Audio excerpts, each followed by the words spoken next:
I found that storytelling can be a really powerful way for people to interact with each other and to actually get something out of what someone else is feeling. I did a lot of therapy with a lot of professionals, and I got bombarded with a whole bunch of facts, and none of it actually meant anything to me until I sat down with other people that were experiencing what I was, and we could connect and validate each other's stories. That's me in 2011. I joined the Marine Corps in 2008 and ended up serving in Afghanistan from 2011 to just about from March of 2011 to the end of 2011. And actually my last day in Afghanistan, I stepped on an IED and basically pulverized my foot. So for a long time, I really thought that this was the greatest version of myself. It was the culmination of all of this mental and physical preparation, and as glorious as war seems to certain people, it's not. So this guy was actually kind of a hateful death machine, as it were. I was totally psyched into being somebody that was consumed by my own anger and my own hate. But it's actually very similar to the way I felt when I was in high school. Typical angsty teenager, single mom. She loved me, which was great. For some reason, I was always angry. I wanted my friends to like me. I wanted girls to want me. But I don't know, I never really felt loved, I would say. And I never felt accepted, and then that made me angry. My reaction was to basically go inward and to isolate myself, which is totally typical of anyone, much less whether you're in high school or even when you're old. That cycle of isolating yourself from the community because you can't figure out how to connect, it happens forever. And then so I just really wanted to connect, but I couldn't. And the way that I dealt with that was partying, right? And partying is great in small doses, but I was an escapist. I wanted to run away, not exist. For me, I thought that everyone else had it together and I didn't, which is the biggest lie I told myself, and it's easily the worst thing that I've allowed myself to believe.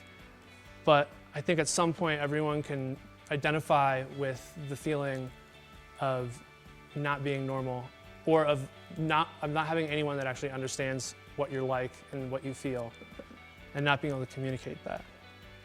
I had all of this anger and all of this hate, and I didn't know how to express it, and I thought it was a strength, but I was also kind of too much of a coward to really act on it. And so the Marine Corps was a way of fulfilling my death wish and covering it in the veil of some of honor, which is not really what I was feeling. So I had a lot of friends die, and I actually was on funeral detail for a lot of stuff, and so everything got really numb. And then by the time I got to combat, I had actually separated myself so much from humanity that there was no empathy left. There was no love left. I had created the gangster I wanted to be. I had created it. But then the problem was I got hurt, right? And that's what happens when you bottle all that stuff up and you make this identity for yourself that's centered around kind of hate and anger, and then everything that's going on for you gets taken away. So I was this great physical machine, and that got stolen from me. I remember being in the hospital, and I had people around me have all sorts of different injuries, no legs, no eyes, whatever it is, and their mothers and their family were coming into the hospital. And they would give me love. They would basically treat me like I was one of their family. I was one of the people that helped their son or daughter not still be alive, basically. Or some of the ones whose kids had actually died would thank me, I did something for their kid. And that was the most guilt I ever felt in my life. I felt like this huge phony, right? They didn't know that I joined the military because I was angry and I wanted to hurt people, right? They thought I was this honorable person. And now all I was the shell of who I was. And all I had left with me was this identity of anger and hate that I had created. And I know this is kind of a crazy slide. I know that it seems a stretch to compare post-traumatic stress to teen mental health, but stress is stress.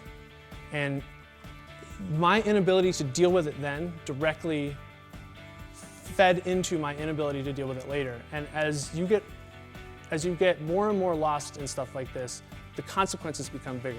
Your thoughts become more catastrophic.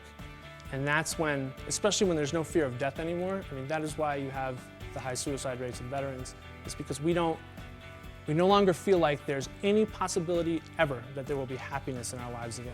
And that's like a pretty intense thing to feel. This is the part of my story that's like kind of still blows my mind. I went to a music festival because I loved doing drugs and I loved loud music, loud angry music, and I met a whole bunch of my old high school friends there, and I was still in that mode of wanting them to think I'm cool, and I was still determined to be angry. But what ended up happening is the same camaraderie that I had in the military ended up happening at this music festival. There's a certain type of thing that people do when they get together as a community where they all reach out for empathy and understanding. And in this case, it was actually via love, which is something that the military wasn't about. The military was just about hate. And so, I mean, it sounds silly to say, but it completely changed my life. It changed my perspective, and it changed my mind. It's not that this stress wasn't there anymore or that the 17 kids that didn't come home weren't in my dreams anymore. It was just that now I had an appreciation for life that taught me that love is actually the most important thing to use going forward.